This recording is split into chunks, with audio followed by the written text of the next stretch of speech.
মাত্র 20 টাকায় বাৎসরিক কিস্তিতে পেয়ে যান 2 লক্ষ টাকার জীবন বীমা। প্রধানমন্ত্রী সুরক্ষা বীমা যোজনা, যাকে আমরা পিএমএসবিওয়াই নামে জানি। প্রধানমন্ত্রী সুরক্ষা বীমা যোজনা যদি কেউ করে থাকেন, তবে অবশ্যই আপনাকে বীমা সম্পর্কে জানতে হবে। প্রধানমন্ত্রী সুরক্ষা বীমা যোজনা বাৎসরিক 20 টাকার কিস্তি, যে টাকা আপনার ব্যাংক অ্যাকাউন্ট থেকে কেটে নেওয়া হয়। প্রধানমন্ত্রী সুরক্ষা বীমা যোজনা আপনি কিভাবে করবেন, কি কি সুবিধা পাবেন, তার বিস্তারিত আমি নিশ্চয়ই বলবো। সঙ্গে থাকুন। সৌজন্যে কেআরবি ডিজিটাল নেটওয়ার্ক। প্রধানমন্ত্রী সুরক্ষা বীমা যোজনা আপনি কোথায় এবং কিভাবে করবেন?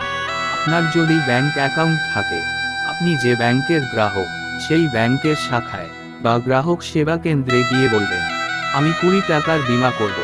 ব্যাংক বা গ্রাহক সেবা কেন্দ্র থেকে প্রথমত আপনার বয়স জিজ্ঞাসা করবে। বয়স লাগবে 18 থেকে 70 বছরের মধ্যে। এরপর একটি ফর্মে সই করিয়ে তারপর আপনাকে নমিনির নাম ও ব্যাংক অ্যাকাউন্ট নম্বর চাইবে। আপনার বীমা রেজিস্ট্রেশন ব্যাংক বা গ্রাহক সেবা কেন্দ্র থেকে করে দেবে। বীমা রেজিস্ট্রেশন হয়ে যাওয়ার পর যে সুবিধাগুলি পাওয়া যাবে সেগুলি হলো, প্রথমত, যদি অ্যাকাউন্ট ধারক কোনো অ্যাক্সিডেন্টে মারা যায়, তবে নমিনি ক্লেম করলে এককালীন অনুদান 2 লক্ষ টাকা পাবে। দ্বিতীয়ত, যদি কোনো অ্যাকাউন্ট ধারক অ্যাক্সিডেন্টে মারা না গিয়ে বিকলাঙ্গ হয়ে থাকে, তবে তিনি নিজেই ক্লেম করতে পারবে এবং এককালীন অনুদান 1 লক্ষ টাকা পাবে। আশা করছি সবাই বুঝতে পারছেন। ধন্যবাদ।